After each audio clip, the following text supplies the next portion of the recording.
Right then people, here we are. Day one, Buzzards Valley. This is my swim, peg one. Hopefully have a few beauties out of this. There's Tom, he's all set up, he's got the brews ready. This is his peg for today and the next few days. We've had a slow morning. Tom's been getting bolts, he's lost the one. I was just fiddling around with my my rod and this absolutely tore off. Look at the size of this fucking tench, absolutely massive tench. Beautiful specimen, biggest tench I've ever caught. PB tench this is defo. Look at him displaying for us. Yeah, he's big, isn't he? Absolutely beautiful. Massive. Right then, we're going to get her back and hopefully get some carp on the bank, but we'll check this.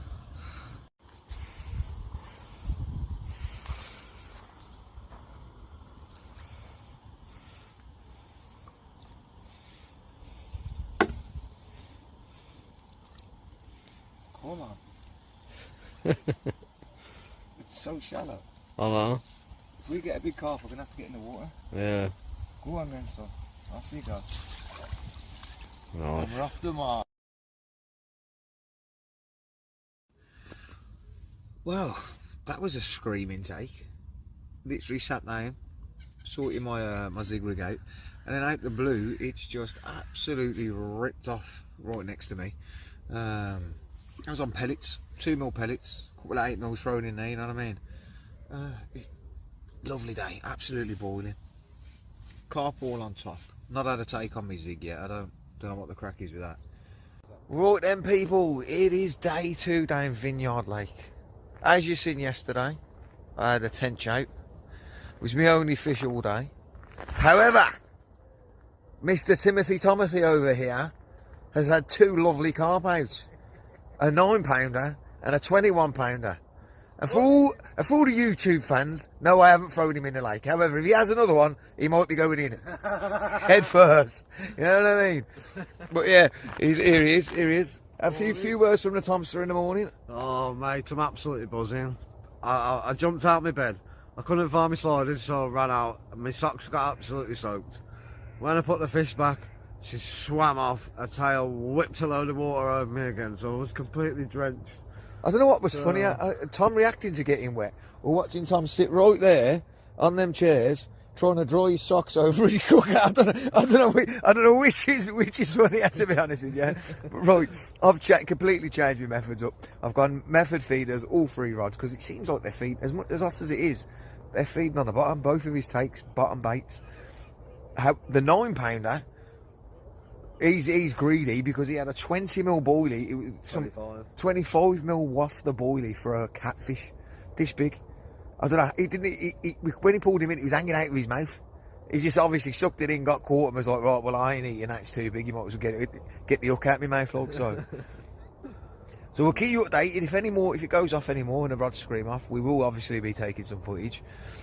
Tom's catch is on Tom's phone, so he'll send me that footage. I'll add this to this footage. You'll be able to see it now.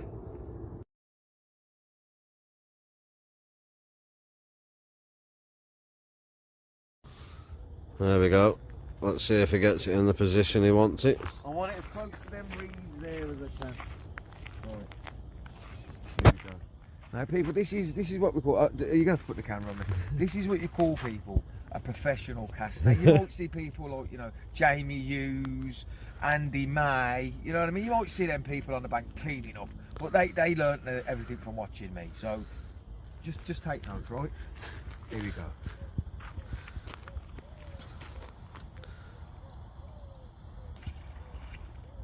Now, what I decided to do there, I thought I wanted it really close to the reeds, but then mid-cast I thought, no, we'll stop it a little bit further off, way further off than where we actually wanted it. And then we just thought, what we'll do, we'll put the rod down because that's a perfect position. Oh, that'll scream off 100%. So, Jamie Murray, Andy Hughes, take note, that's how you do it. You aim for a spot and then you change your mind mid-cast and put it somewhere completely different, right? And then you catch the carp by surprise. Oh, it's called ambush tactics. Oh, you wouldn't know about it, boys. You wouldn't know. Okay. Well, we're going to keep it short and sweet. First carp of the session, 21 pound linear. Absolutely screamed off. It's 3 o'clock. I need to get to bed. There we go. Peace out, people. Right then, it's day 3, people. Peg 2 is absolutely flying. My peg on peg 1, it's not doing too well. I've had a 21 pounder and I've had the tench out. Apart from that, just bleeps and knocks. Seems pretty dead up here, to be honest with you. They really are fizzing from peg 2 and onwards, which is 6 to 7 foot here, and then it steeps down to 13 foot. So it's about 8 to 9, maybe 9 to 12 foot on peg 2. So I think they're just in the thermal layers enjoying that. But we've had carp out, so we're buzzing. Tom on the other hand, absolutely cleaning up. Come on, the baked and baited boys. He's had an 18 pounder, a 21 pounder, a 9 pounder, and he's also lost 3 fish. I've literally just lost one and took his lines out. So he absolutely tore off, but you know what I mean. You can't dwell on the ones you lose. You've got to think about the ones that you can get and possibly do get. So yeah, if we do get screamed off and we do have a run, I'll give Tom the phone to record it, and hopefully we'll get some more footage. But yeah, it's day 3, people. Let's go. Hopefully we have some. Here we have the rare sleeping Timothy, deep in the slumber of the carp fishing madman.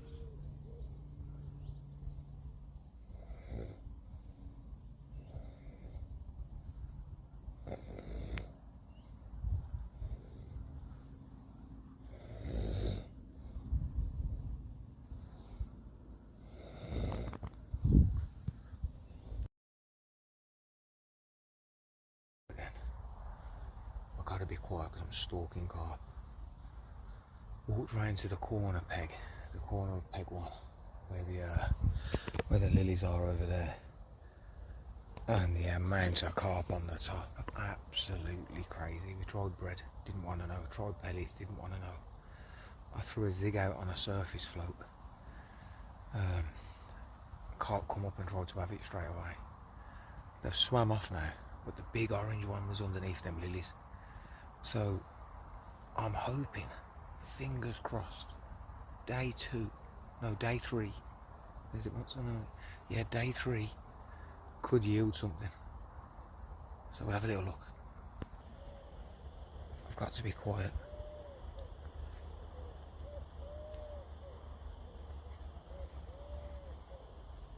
So they're all swimming. They're all swimming around this bar here. And yeah, they're all swimming around that.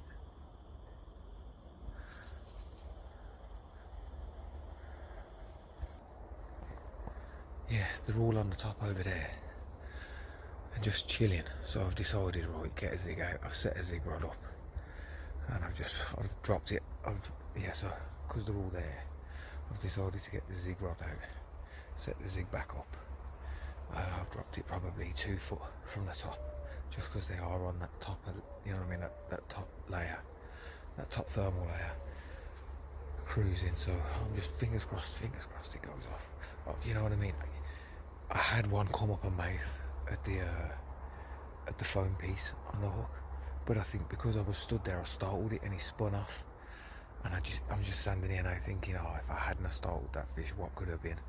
But we're going to leave it there. I've set the other rods out now. So the other rods are nowhere near this. And then tonight I'm going to be on the bottom out here. I'm going to handball a load of bait in either side. And hopefully have a good big one. If I do, peace. So, day 3. Slow one. Despite carp being everywhere. Absolutely everywhere. I just can't seem, I don't know why, I just can't seem to have one.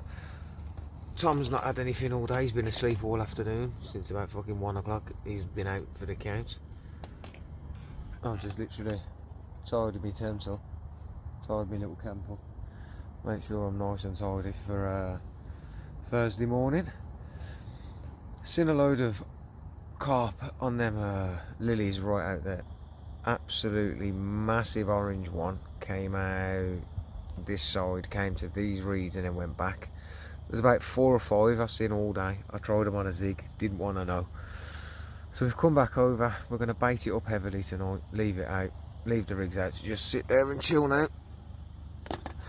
And then I'm going to cut myself up some super spicy noodles. I think they're pretty much done. if I'm honest. Get them bad boys off. Get them down there, look at that. That was me for cleaning my utensil. Get some of this spicy sauce on the go. There we go. No steaks this week, no steaks. We're not living lavish this week, you know what I mean? I don't know what's going on. Right, let's get the lid on the kettle. Let's get the kettle into it. Make myself a nice brew.